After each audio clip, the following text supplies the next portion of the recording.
తెలివి తక్కువతనంతోనో సరిగ్గా వ్యవహరించటం రాకనో ఒకటి చెప్పబోయి ఇంకొకటి చెప్తూనో అధికంగా వాగుడుతనంతోనో కొంతమంది చులకన అవుతూ ఉంటారు. కానీ మరికొంతమంది మాత్రం అతి మంచితనంతో అందరికీ చులకనవుతూ ఉంటారు.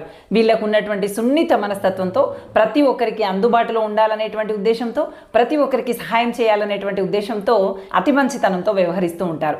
ఇదిగో వీళ్ళలో ఉండేటువంటి ఈ అతి మంచితనపు లక్షణమే వీళ్ళని అందరి పట్ల లోకువ చేసేలాగా చేస్తుంది. ఇలాంటి వాళ్ళని లోకువగా చూసినప్పటికీ కూడా వాళ్ళలో మంచితనం మాత్రం ఎప్పటికీ నశించదు. వాళ్ళని తక్కువగా చూస్తున్నామా గొప్పగా చూస్తున్నామా అనేది వాళ్ళు ఏమాత్రం పట్టించుకోరు.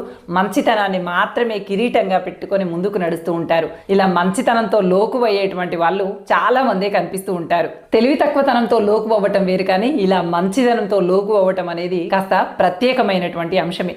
మరి మీలో ఇలాంటి అతి మంచితనం దాగి ఉందా? మీరు ఎప్పుడైనా ఇలాంటి లోకువకి గురయ్యారా? కామెంట్ చేయండి.